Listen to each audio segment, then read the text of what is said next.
মাগুর মাছ, এই মাছের সঙ্গে এই কথাটাই জড়িয়ে আছে যে মাগুর মাছ হলো রোগীর পথ্য। হ্যাঁ, ঠিকই বলেছেন, রোগীর পথ্য বটেই। তা আজকে আমি আলু, কাঁচকলা আর পেঁপে দিয়ে সেই রোগীর পথ্য এমনভাবে বানালাম, দেখুন যে কতটা স্বাদের হয়। হ্যালো ফ্রেন্ডস, রুবিস কুকারি 2 থেকে আমি রুবি বলছি। আপনাদের সকলকে স্বাগত জানিয়ে আজকে খুব স্বাস্থ্যকর একটা রেসিপি নিয়ে আমি হাজির। বাড়িতে বাচ্চা বা বয়স্ক লোক বা আমাদেরও অনেক সময় পেটের ট্রাবল হয়, তখন আমরা বাজার থেকে দেশি মাগুর মাছ এনে কীভাবে পাতলা করে ঝোল রান্না করব সেটাই আজকে দেখাবো, সঙ্গে থাকুন। এই মাছটা রান্না করার জন্য আমি দেশি মাগুর মাছ, খুব বড় মাপের না, একদমই মাঝারি সাইজের মাছ নিয়ে এসে দুটো মাছকে 6 টুকরো করে নিয়েছি। আর এই মাছ খুব ভালোভাবে ধুয়ে নেবেন, কারণ এই মাছের মধ্যে একটা পিচ্ছিল ভাব থাকে, তার জন্য 2-4 বার ধোয়ার পর আমি ঈষদুষ্ণ জলে মাছটাকে ভালো করে ধুয়ে নিয়েছি। এবার ম্যারিনেট করব। দিয়ে দিলাম স্বাদ মতো লবণ আর 1/2 টিস্পুনের মতো হলুদ গুঁড়ো। ভালো করে মেখে নিচ্ছি, কিছুক্ষণ ম্যারিনেটে রাখছি। সবজির মধ্যে নিয়েছি আমি একটা আলু, একটা কাঁচকলা আর 1/2 পেঁপে, কারণ যদি কনস্টিপেশন হয় তাহলে পেঁপেটা কাজে লাগবে, আর যদি লুজ মোশন হয় তাহলে কাঁচকলাটা কাজে লাগবে। তা দুটো দিলেই একটা ব্যালেন্স আসবে, তার জন্য আমি কাঁচকলা পেঁপে দুটোই এখানে ব্যবহার করেছি। তা প্রথমে আমি আলুর খোসাটা ছাড়িয়ে নিচ্ছি, আর প্রত্যেকটা সবজিকেই আমি 6টা করে পিস করে নিচ্ছি, যেহেতু আমার 6 টুকরো মাছ। আলুটা কাটা হওয়ার পর আমি নিচ্ছি কাঁচকলা। কাঁচকলার দুটো সাইড কেটে মাঝখান দিয়ে কেটে নিলাম, আর খোসাটা এভাবে ছাড়িয়ে নিচ্ছি।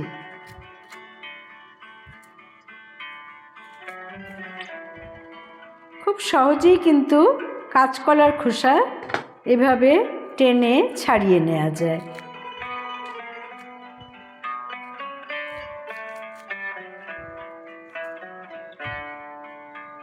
এবারে কাঁচকলাটাকেও আমি 6 পিস করে নিলাম।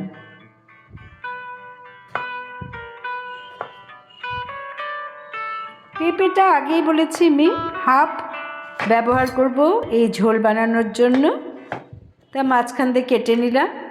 এবারে এই পেঁপের খোসাটাকে এমনভাবে ছাড়িয়ে নেবেন যাতে সবুজ অংশটা না থাকে।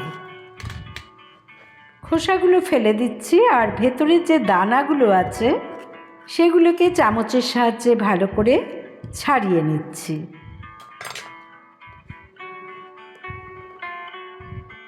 এবারে পেঁপেটাকেও 6 পিস করে নেব এবং এই লম্বা লম্বাভাবেই কেটে নেব।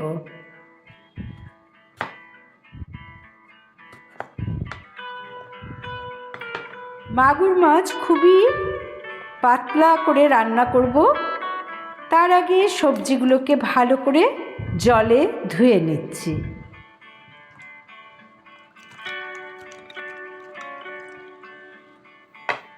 ধোয়া হয়ে গেছে, আমি এবারে একটা থালায় সাজিয়ে তুলে নিচ্ছি সবজিগুলোকে।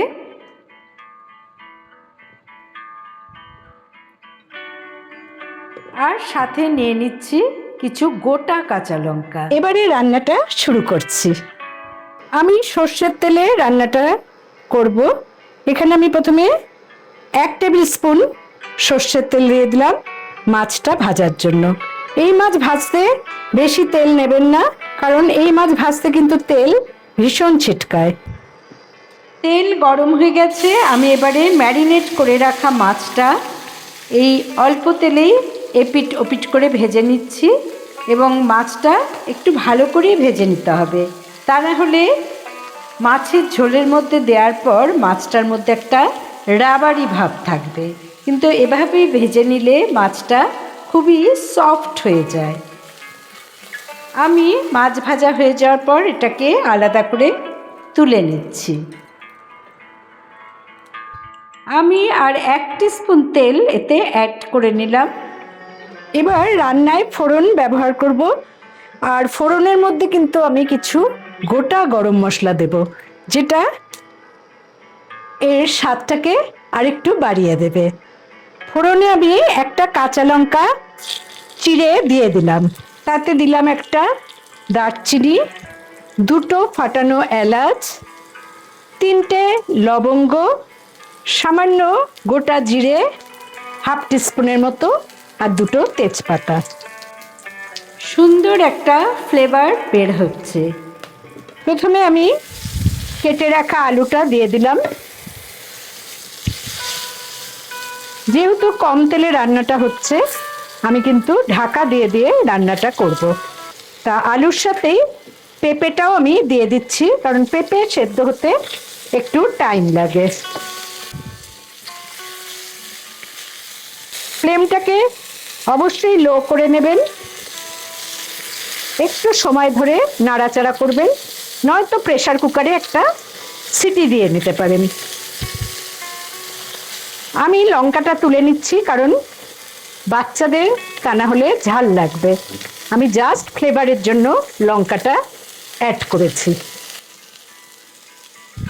মিডিয়াম টু লো ফ্লেমে কিন্তু এটা আমাকে ভালো করে নেড়ে নিতে হবে। আমি স্বাদ মতো লবণ দিয়ে দিলাম।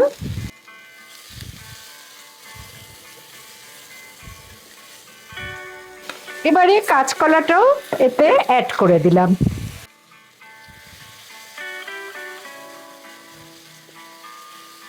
দেখুন কত কম তেলে আমার সব কিছু ভাজা হচ্ছে। ফ্লেমটাকে কিন্তু আমি মিডিয়াম রেখেছি। আমি মশলা ব্যবহার করার আগেই খানিকটা জল দিয়ে দিচ্ছি, দিয়ে ঢাকা দিয়ে দিচ্ছি। এই জলটা দেওয়ার কারণ তরকারিগুলো যাতে ভালো করে সেদ্ধ হয়। জল অনেকটা শুকিয়ে এসেছে। সামান্য জল থাকা অবস্থায় আমি এখানে দিয়ে দিলাম 1/4 টিস্পুন হলুদ গুঁড়ো, 1 টেবিল স্পুন আদা বাটা, 1 টিস্পুন ধনে গুঁড়ো, 1 টিস্পুন জিরে গুঁড়ো। সব কিছু ভালো করে মিশিয়ে নিচ্ছি। আমি এখানে গুঁড়ো মশলা ইউজ করেছি, আপনারা চাইলে মশলাগুলো অল্প করে নিয়ে ভিজিয়ে রেখে বেটে নিতে পারেন। এবারে জল শুকিয়ে গেছে, পেঁপেটাও দেখুন কত সুন্দর সেদ্ধ হয়ে গেছে। আমি এবারে একটু বেশি করেই জল অ্যাড করে দিচ্ছি। দেখতেই পাচ্ছেন একেবারেই তেল ভাসছে না, খুবই কম তেলে এই রান্নাটা হয়েছে। আমি গোটা কাঁচা লঙ্কা কিন্তু দিলাম, চিড়ে দিইনি, কারণ চিড়ে দিলে হয়তো একটু ঝাল হতে পারে। ভাজা মাছগুলো দিয়ে আমি ভালো করে নেড়ে নিলাম। এবারে ঢাকা দিয়ে বসিয়ে রাখবো প্রায় মিডিয়াম ফ্লেমে 3 থেকে 4 মিনিট। ঝোলটা যখন ভালো করে ফুটে উঠবে তখন ভালো করে আরেকবার আমি নেড়ে নিলাম। এবারে ফ্লেম অফ করে 5 মিনিট আমি স্ট্যান্ডিং পয়েন্টে রেখে দিয়েছিলাম। আমি একটা বোলের মধ্যে নিয়ে নিচ্ছি। দেখুন কত সুদিং হয়েছে, এবং দেখেই বোঝা যাচ্ছে যে হালকা পাতলা ঝোল হলেও এর টেস্ট কতখানি। তা বন্ধুরা, আশা করি আজকের আমার এই হালকা কাঁচকলা পেঁপে আলু দিয়ে মাগুর মাছের ঝোল আপনাদের পছন্দ হয়েছে। ভালো লাগলে অবশ্যই আমার চ্যানেলে লাইক করুন, কমেন্ট করুন, শেয়ার করুন। নতুন বন্ধুদের সাবস্ক্রাইব করার অনুরোধ রইল।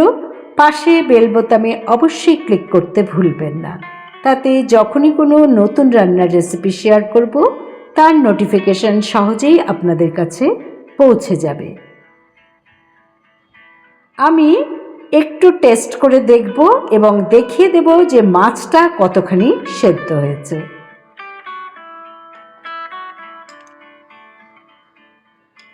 কাঁচকলা পেঁপে আলু সাথে মাছ আর এই হালকা ঝোল আমি একটা বাটিতে তুলে নিলাম, আর দেখিয়ে দিচ্ছি যে দেখুন মাছটা অনেক সময় রাবারি ভাব থাকে, কিন্তু সুন্দর করে ভেজে নিয়ে যদি একটু ভালো করে ফোটানো যায় তাহলে মাছটা কিন্তু ঠিক এরকমই নরম তুলতুলে হয়ে যায়।